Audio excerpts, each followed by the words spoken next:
Donald Trump just delivered one of the most shocking victories I have ever seen. Though the problem for Trump is that it is a victory for those who stand against him. It's a real snatch defeat from the jaws of victory situation. And that because the Liberals in Canada last night won big and they maintained their position in power, which just 3 months ago was something that I would have thought was unthinkable. And what we see when looking at the numbers is about 2/3 of eligible Canadians turned out to vote, and with 99% of the votes counted, it looks like the Liberals got 11% more of the national vote than in 2021, while Conservatives gained 8%, with these differences largely coming at the cost of Canada's smaller parties, with the People's Party and the New Democratic Party both getting particularly clobbered. And those shifts that we saw could be a sign that a lot of Canadians felt too much was at stake in this particular election to vote for a party that didn't have a chance at actually winning a majority in Parliament. And really, I think you can just look at a map of the 2020 election to see what I mean. In 2021, parties like the NDP, they won big and secured 25 seats, but this time they only got 7, and now there's almost no orange on the map because their votes almost all went to the Liberals. Also, for my primarily American audience, if you're confused by the coloring, keep in mind that the center-left Liberal Party uses red and the center-right Conservatives, they use blue. And so that's why all the cities are red in the 2025 map. I just didn't want you to get confused. Additionally, we saw areas like Quebec seeing some shifts. Normally, Bloc Québécois has free wins in the French-speaking area, but this time the Liberals managed to siphon off some seats. So I will say it wasn't all wins for the Liberals. In areas like Toronto, Conservatives actually managed to make some ground in the suburbs surrounding it, although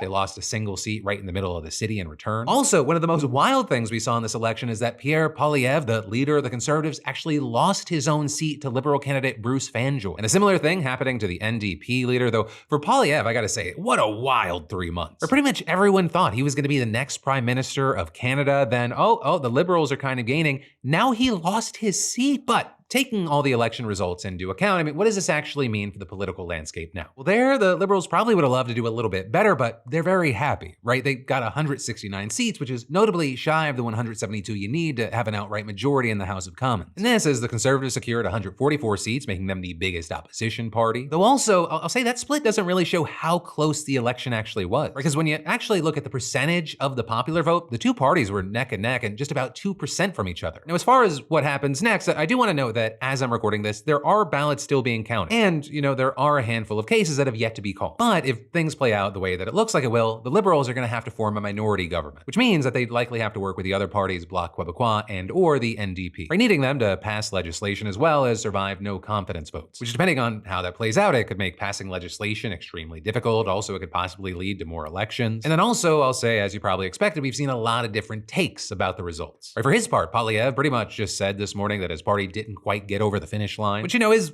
one way to put it. Lost his own seat. The Conservatives didn't win the majority they were expected to win just a few months ago, but they did gain seats and they got the biggest percentage of the vote than they've gotten in decades. But ultimately, the end result for them is they get to just serve as the kind of opposition party now. Then from that, moving on to Carney, he was obviously excited and he had a big speech at a victory rally last night where he asked, "Who's ready? Who's ready to stand up for Canada with me?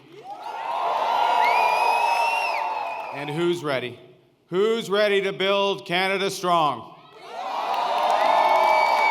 With Carney then going on to make it clear that he means an independent Canada. We are once again at one of those hinge moments of history. Our old relationship with the United States, a relationship based on steadily increasing integration, is over. Unsurprisingly, the actions of America, it was a huge part of the speech. We are over the shock of the American betrayal, but we should never forget the lessons.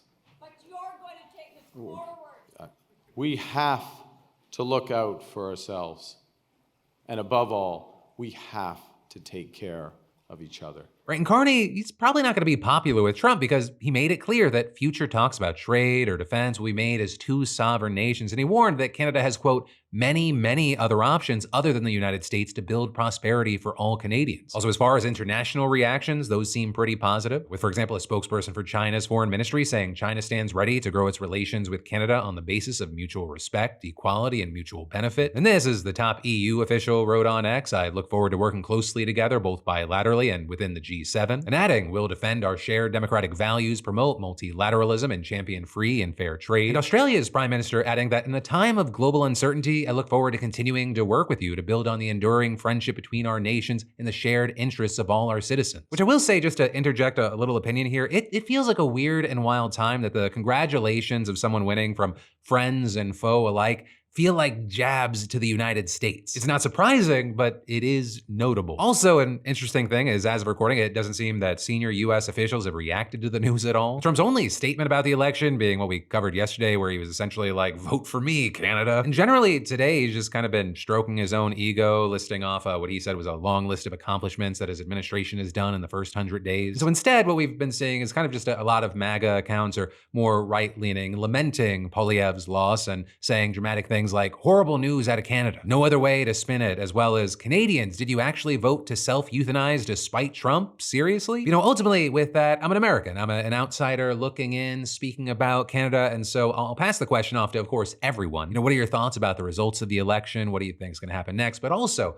I especially pass that question off to the Canadians who watch. And I'll also add to the question, did you vote the way that you did because of Trump, or were the more domestic issues actually what matter to you more?